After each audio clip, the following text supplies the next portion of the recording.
with her boyfriend about 2 weeks ago. And while she was en route to the mall via bus, her ex-boyfriend continuously called her. She told him to leave her alone.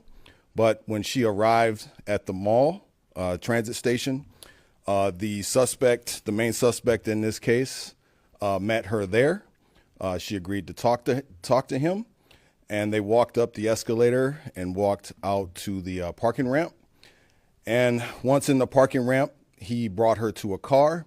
And if we can watch this video right now, you're looking at a vehicle here. The main suspect's there in the red shirt, and we're protecting the victim's privacy here, but we blurred her out.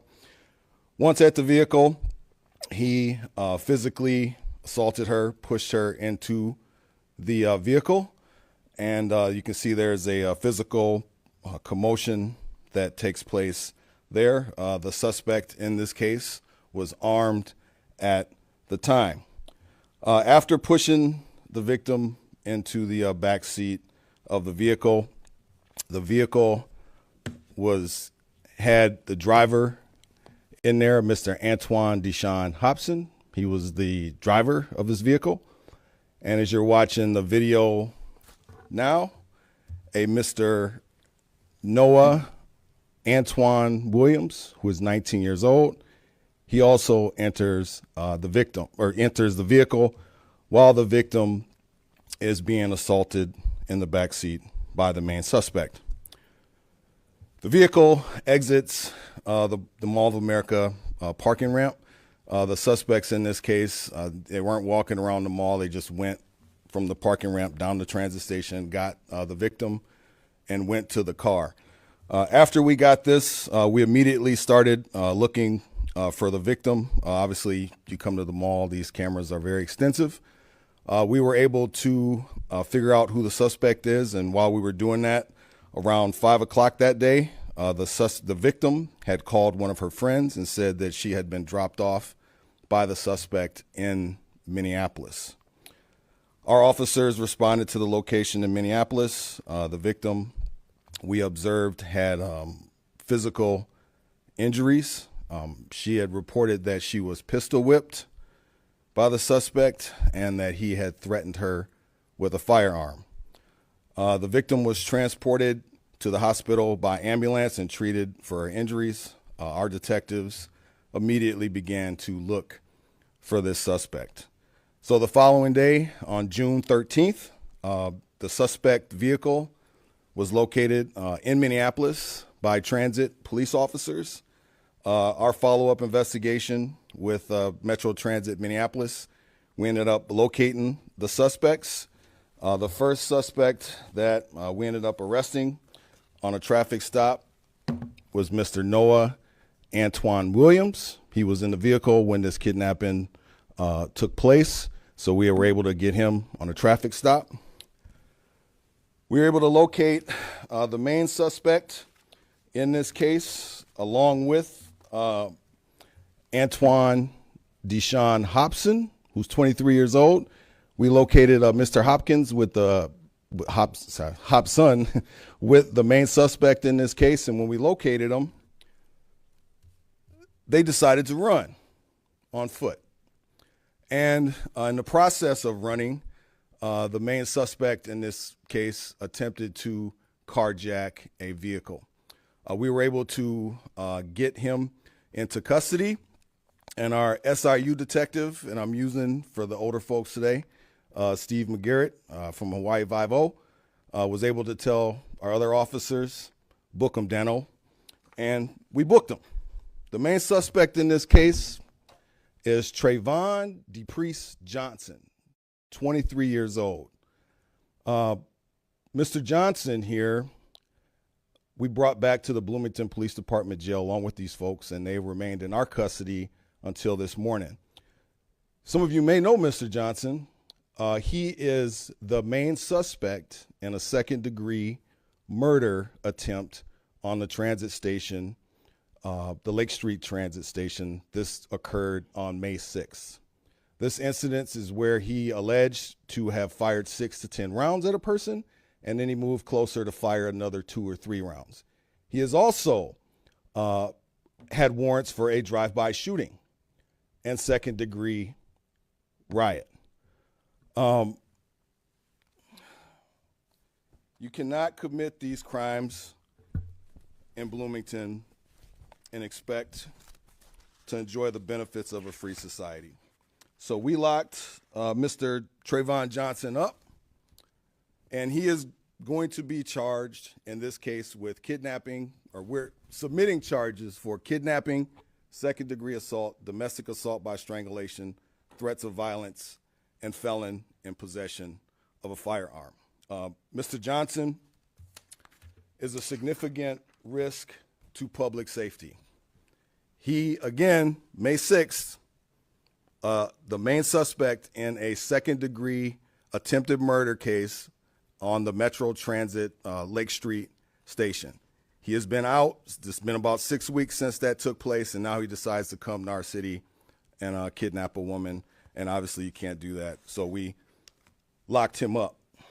In the process of locking him up, we were able to recover 2 handguns here.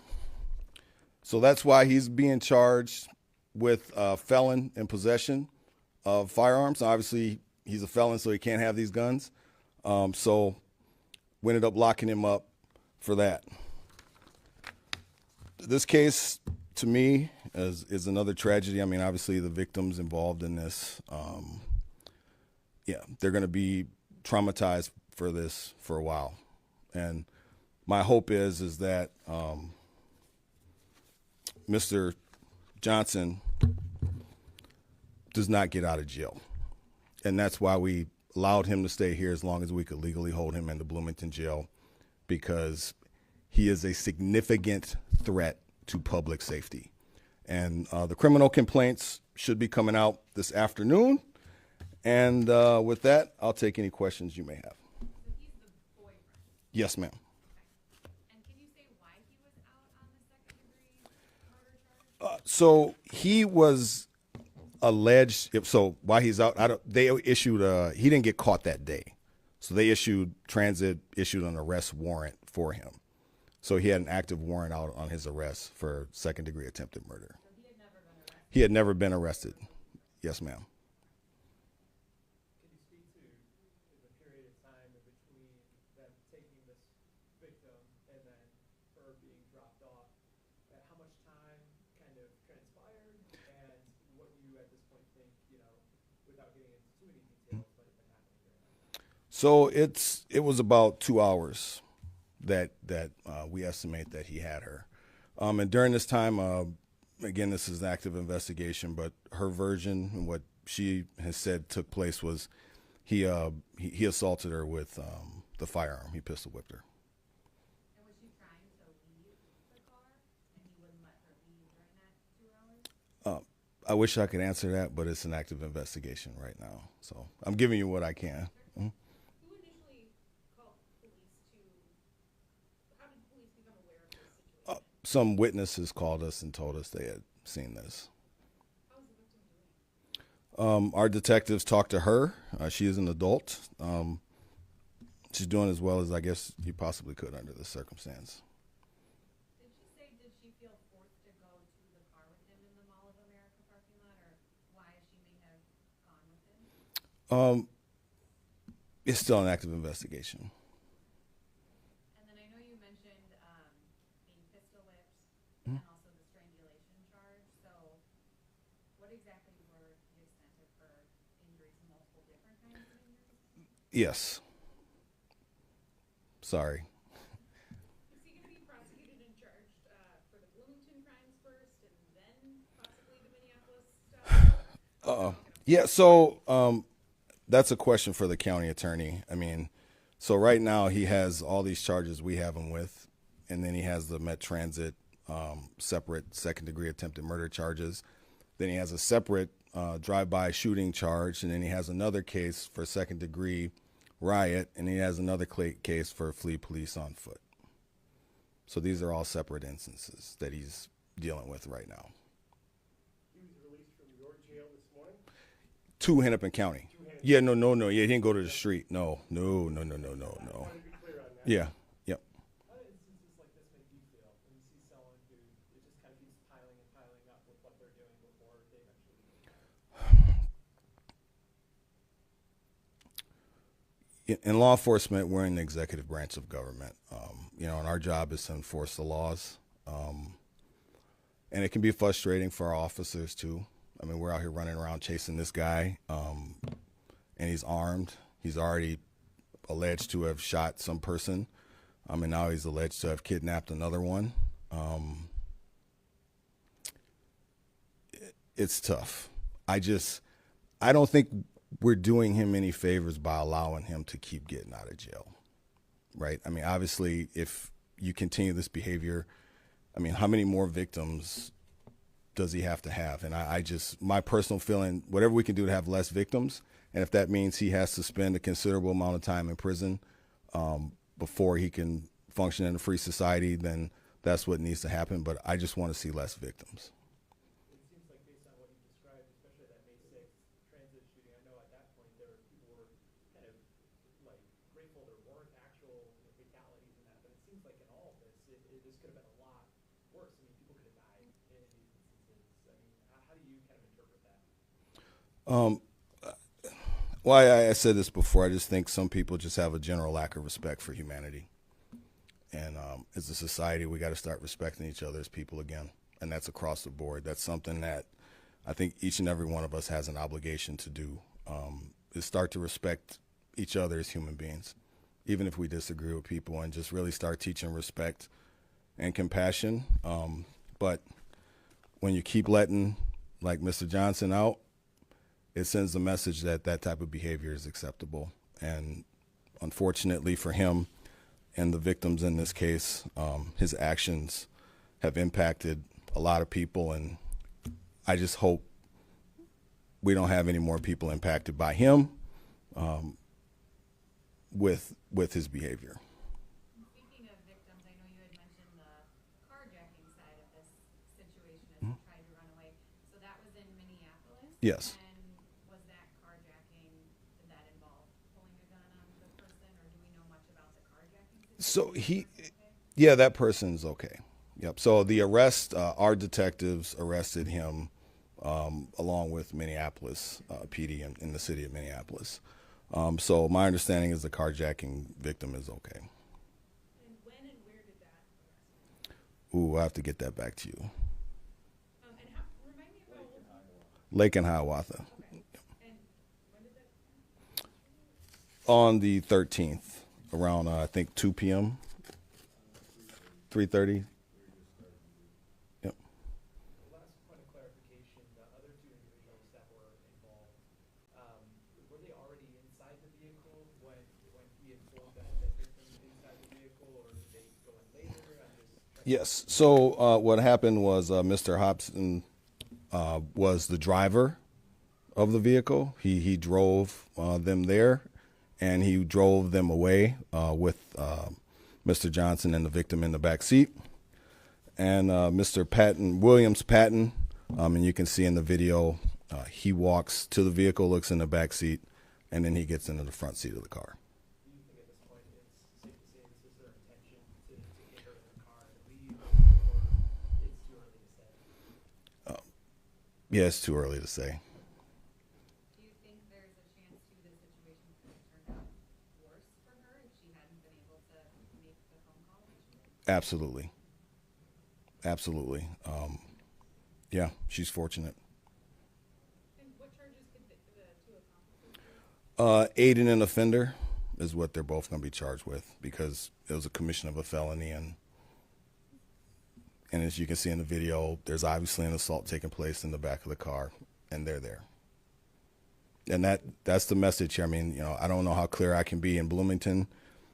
If you break the law, we're going to lock you up, and if you help somebody, we're going to lock you up too. So I mean,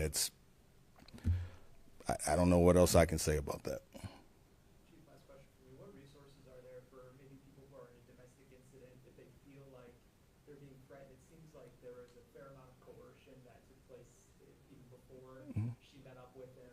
What resources are out there for people who are victims in this sense to reach out to ahead of something maybe reaching this point? Yeah, there's. I could list them all, but we'll get you a list. I mean, so like our department personally, we have embedded social workers that help people connect to resources should they want to do that. But the state of Minnesota has a plethora of resources available to people should they choose to seek them out. And then one last question from me with the handguns. Do you have any information, any more information on those? Were they illegally obtained? Did they have any extra things attached to them that made them more dangerous, or anything else you can share about the guns? I don't know. I don't have that information right now. I know one of them had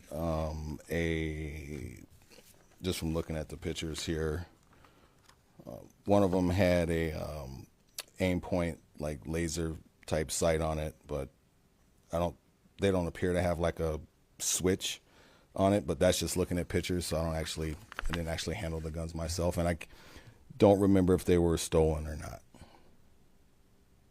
While we're here, any updates on the cat being run over? No, and we were contemplating putting out the video on the cat. So we're still contemplating putting out the video because the still shots don't really do it justice in terms of being able to actually see the person. So we're going to give it a little bit of time, and then if we don't get any more tips, we'll put out the video because I think the video is a little bit clearer in terms of looking at the person and maybe being able to identify them. But I'm a little reluctant to put out a video of someone running over a cat because I've seen a lot of videos in my day, and this one was bad. Have you gotten tips on that? We got tips on the. The detective has received some calls, but nothing that's led to identifying. Yeah.